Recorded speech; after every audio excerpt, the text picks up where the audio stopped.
Hello everyone, welcome to my YouTube channel. आज मैं आप लोगों को बताने वाली हूँ इंडियन पॉलिटी के बारे में। इंडियन पॉलिटी का एक बहुत ही इम्पोर्टेंट टॉपिक आज मैं आपको बताऊंगी, जो कि है हमारा फंडामेंटल राइट्स। तो आज हम फंडामेंटल राइट्स के बारे में बात करेंगे कि हमारे कॉन्स्टिट्यूशन ने किस किस को फंडामेंटल राइट दिए हैं, क्यों दिए हैं, और कौन कौन से फंडामेंटल राइट दिए गए हैं, उनका कैसे रेमेडी है, उनका क्या बेनिफिट मिलेगा हमारी सोसाइटी को, हमारे कॉन्स्टिट्यूशन ने किस मोटिव को रख के फंडामेंटल राइट को ऐड किया है।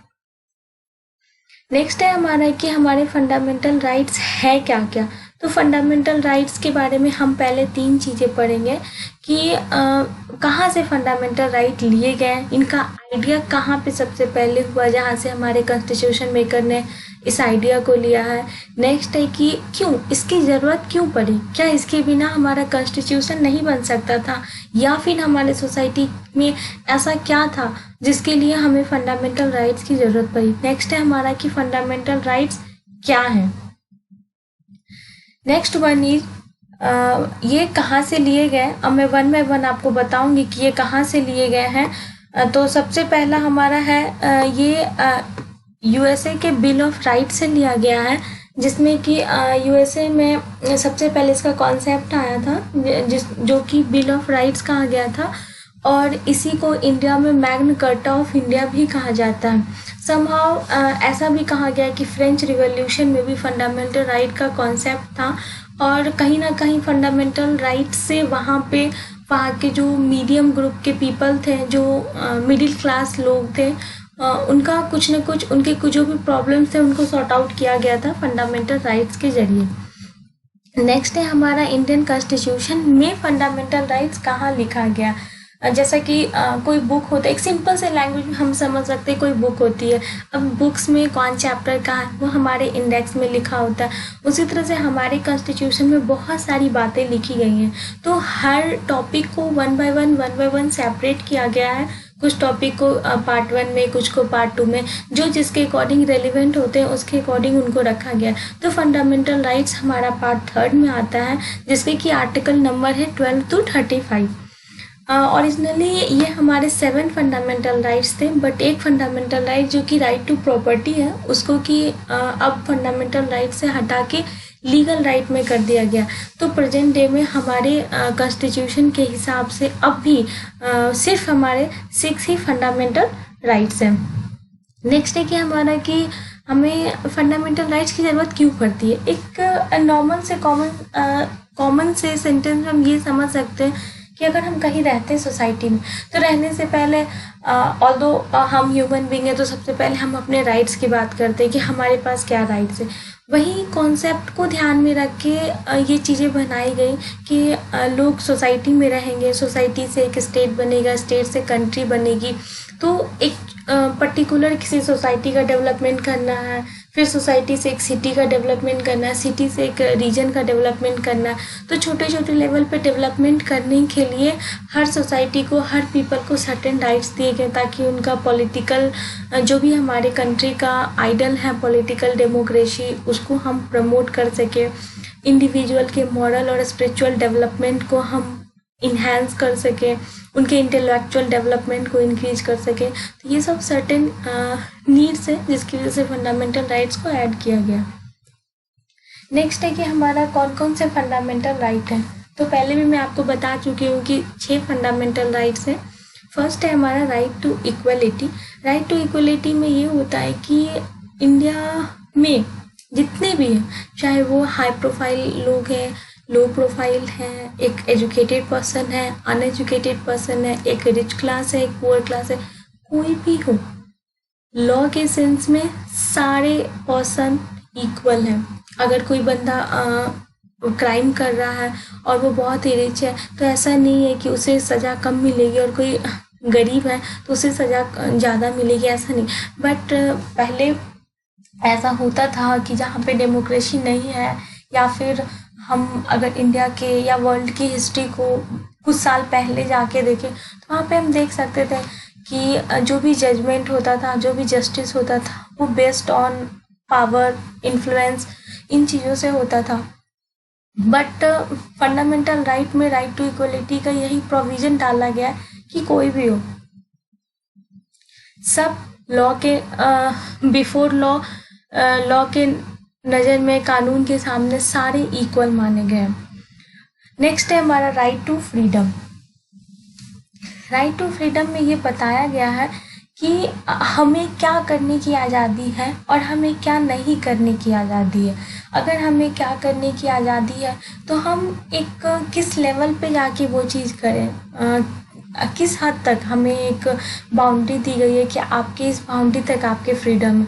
क्योंकि इंसान अगर कुछ फ्रीडम मिलने लगते हैं और उन्हें अगर लिमिट्स नहीं पता होती है तो ये भी किसी सोसाइटी के लिए अच्छा नहीं होता। कहा गया excess of everything is bad. तो इसलिए हर इंसान के, हर सोसाइटी की, हर पॉलिटिकल डेमोक्रेसी के लिए ज़रूरी है कि जो भी फ्रीडम मिले हो वो लिमिट में मिले। तो 19 to 22 में हमारे राइट टू फ्रीडम के बारे में बताया गया। नेक्स्ट है हमारा आर्टिकल 23 to 24 जो कि राइट अगेंस्ट एक्सप्लॉयटेशन है। जब हमारा कंट्री आज़ाद हुआ था उससे पहले जब ब्रिटिश का रूल था तो उस टाइम पे बहुत ज़्यादा एक्सप्लॉयटेशन किया गया था। वो बेस्ड था रेस पे, कहीं पे वो जेंडर पे बेस्ड था, कहीं पे वो प्लेस ऑफ बर्थ पे बेस्ड था, कहीं पोवर्टी, रिचनेस, इन चीज़ों पे बेस्ड था। तो इन सारी चीज़ों की वजह से पीपल के बीच में एक डिस्क्रिमिनेशन हो गया था। अपर क्लास, लोअर क्लास, बहुत सारी चीज़ें हो गई थी। उन चीज़ों को सॉर्ट आउट करने के लिए राइट अगेंस्ट एक्सप्लॉयटेशन दिया गया है कि किसी भी बेसिस पे हमारे कंट्री में जो भी सिटीजन्स हैं या नॉन सिटीजन्स भी हैं, फंडामेंटल राइट्स की बहुत ही आप खूबी कह सकते हो कि ये नॉन सिटीजन्स को भी प्रोवाइड किए। हाँ, कुछ ऐसे फंडामेंटल राइट्स हैं जो सिर्फ सिटीजन्स को दिए गए, वो मैं आगे बताऊंगी कि ऐसे कौन कौन से फंडामेंटल राइट्स हैं जो सिर्फ सिटीजन्स को मिले हैं और कौन कौन से ऐसे हैं जो कि नॉन सिटीजन्स को भी मिले हुए हैं। नेक्स्ट है हमारा राइट टू रिलीजन। हमारे इंडियन कॉन्स्टिट्यूशन के प्रियम्बल में एक सेक्युलर वर्ड ऐड किया गया है। सेक्युलर वर्ड का मतलब होता है हमारे कंट्री में किसी भी रिलीजन के बेसिस पे हम किसी को प्रायोरिटी नहीं दे सकते, या यूं कह ले नॉर्मल सेंटेंस में कि इंडिया का कोई धर्म नहीं है। जो भी है हर इंसान को अपने रिलीजन को प्रोफेस करने की, उसको प्रोपेगेट करने की, उसको इन्हांस करने की, उसको प्रमोट करने की पूरी आज़ादी होती है। कोई भी रिलीजन के बेसिस पे कोई डिस्क्रिमिनेशन नहीं किया जा सकता। ये हमारे कॉन्स्टिट्यूशन के द्वारा प्रोवाइड किया गया। नेक्स्ट है हमारा राइट टू माइनॉरिटी। जब हमारी कंट्री आज़ाद हुई थी तो उस समय में कुछ ऐसे सर्टेन ग्रुप्स थे, लाइक ट्राइबल ग्रुप्स थे, कुछ बैकवर्ड क्लासेस थे, विमेन थी, चिल्ड्रन थे, जिनके की वेलफेयर के लिए गवर्नमेंट को कुछ स्पेशल रूल्स बनाने थे, कुछ उन्हें कुछ एक्स्ट्रा बेनिफिट देने थे ताकि वो उनके अपलिफ्टमेंट में कुछ, आप ये कह सकते हो कि सोसाइटी में उनके अपलिफ्टमेंट के लिए कुछ बेहतर किया जा सके, उन्हें थोड़ा इजी पाथ प्रोवाइड कर सके ताकि वो आगे आए और सोसाइटी में इक्वली अपना कंट्रीब्यूशन कर सके, ताकि हमारे कंट्री का सही वे में एक डेवलपमेंट हो सके। नेक्स्ट है हमारा right to remedy. Doctor B.R. Ambedkar, आप लोगों ने उनका नाम सुना ही होगा डेफिनेटली। वो हमारे कॉन्स्टिट्यूशन मेकर कहे जाते हैं, और भी बहुत सारे थे, बट उनका बहुत हद तक एक अहम रोल था। उन्होंने इस राइट टू रेमेडी को कॉन्स्टिट्यूशन की सोल कहा है कि इसके बिना सारे कॉन्स्टिट्यूशनल राइट जो थे, जो फंडामेंटल राइट जो है वो बेकार माने जाते हैं। इसका मतलब ऐसा नहीं है कि ये राइट नहीं मिले तो हमारे सारे राइट छिन जाएंगे, ऐसी बात नहीं है। कहने का यहाँ पे मीनिंग ये है कि अगर कोई आपके फंडामेंटल राइट्स का वायोलेशन कर रहा है तो उस केस में आप क्या करोगे। आपके लिए कुछ सर्टेन प्रोविजंस बताए जाएंगे, कुछ गाइडलाइन आपको दिए जाए ताकि आप अपने फंडामेंटल राइट्स को वापस पा सको, या जिसने वायलेट किया उसको गवर्नमेंट की तरफ से कुछ पनिशमेंट मिले। तो उसके पाथ को बताया गया है कि किस तरह से वायलेशन होने पे आप स्टेप्स उठा सकते हो और कहाँ पे आप जाके अपने फंडामेंटल राइट्स के बारे में कंप्लेन कर सकते हो।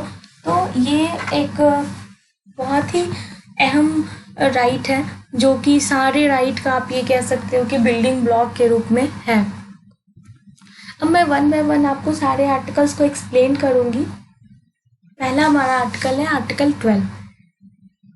आर्टिकल 12 में स्टेट के डिफिनीशन को डिफाइन किया गया।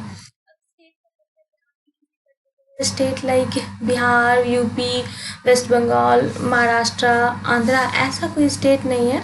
यहाँ पे स्टेट का मतलब है इंडिया से। India that is a union of states, मतलब स्टेट्स से मिलके बना हुआ एक यूनियन है, जिस स्टेट्स में हमारा government of India, parliament, government and legislature of states, local and other authorities, सारे को इंक्लूड किया गया। यहाँ पे स्टेट्स का मतलब सारी गवर्नमेंट, जो वेदर वो पंचायती राज हो या फिर नगर निगम गवर्नमेंट हो या जो भी हो, एक लोअर लेवल से लेके अपर लेवल तक जो भी गवर्नमेंट जो लॉ बनाने के लिए या जो भी डेमोक्रेसी के अंदर पीपल के थ्रू इलेक्टेड पर्सन है, नॉमिनेटेड पर्सन है, उन सबको, सारी गवर्नमेंट को मिला के एक स्टेट कहा गया है यहाँ पे। नेक्स्ट है हमारा आर्टिकल 13। आर्टिकल 13 में ये बताया गया है कि स्टेट जब भी कोई लॉ बनाती है तो उस केस में उसे फंडामेंटल राइट्स को ध्यान में रखना होगा। अगर कोई स्टेट्स फंडामेंटल राइट्स को वायलेट करके कोई ऐसी लॉ बना देती है तो उसके अगर सपोज उसे पार्लियामेंट से अप्रूवल भी मिलती है तो भी उसे कॉन्स्टिट्यूशन के हिसाब से नल एंड वॉइड माना जाएगा। नल एंड वॉइड का मतलब है कि वो वैलिड ही नहीं रहेगा, उस लॉ का या उस रूल जो भी जो भी गवर्नमेंट के द्वारा बनाए जाएंगे तो उनको नलीफाई कर दिया जाएगा।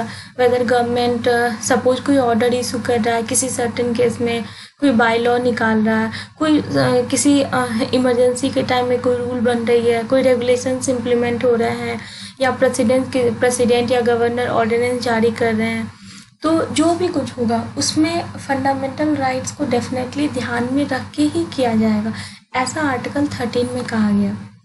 Thank you friends. तो इस वीडियो में हमने फंडामेंटल राइट्स के बेसिक के बारे में जाना, फंडामेंटल राइट कौन कौन है, किस किस आर्टिकल में आते हैं, और मैंने आपको इस वीडियो में आर्टिकल 12 एंड आर्टिकल 13 को एक्सप्लेन किया। नेक्स्ट आर्टिकल को मैं आपको नेक्स्ट वीडियो में बताऊंगी। Thank you so much guys.